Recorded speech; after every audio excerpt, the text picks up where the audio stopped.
नमस्ते, मी सहाय्यक पोलीस निरीक्षक दिलीप ढेरे, बार्शी तालुका police station. काल आम्ही रात्री पेट्रोलिंगमध्ये असताना साधारणतः 11:30च्या आसपास आम्हाला गोपनीय बातमीदारामार्फत माहिती मिळाली की दोन इसम एका पांढऱ्या रंगाच्या वर्ना कारमधून पिस्टल जवळ बाळगून आहेत. त्या अनुषंगाने त्या गाडीचा शोध घेत असताना ती गाडी आम्हाला डॉक्टर मांजरे हॉस्पिटल या ठिकाणी जोरात ओव्हरटेक करून गेली. गाडीचा नंबर पाहिला असता तर गाडीचा नंबर MH08Z7475 असा होता. त्या गाडीचा संशय आल्याने आम्ही त्या गाडीचा पाठलाग केला.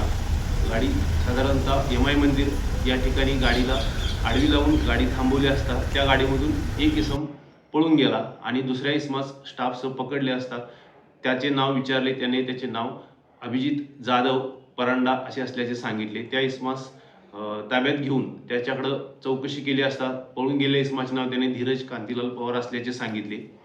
गाडीमध्ये सर्चिंग केलं असता गाडीच्या ड्रायव्हर सीटच्या बाजूला असलेल्या डॅशबोर्डच्या कव्हरमध्ये एक आम्हाला पिस्टल 3 राऊंडसह आढळून आले. ती पिस्टल ताब्यात घेऊन पोलीस स्टेशनला त्या इसमाला आणून त्याच्यावरती गुन्हा दाखल केलेला आहे आणि त्या सध्या अटकेत आहे. सदरची कामगिरी ही माननीय पोलीस अधीक्षक सोलापूर ग्रामीण यांच्या मार्गदर्शनाखाली अप्पर पोलीस अधीक्षक सोलापूर ग्रामीण व SDPO बार्शी शहर यांच्या मार्गदर्शनाखाली केलेली आहे.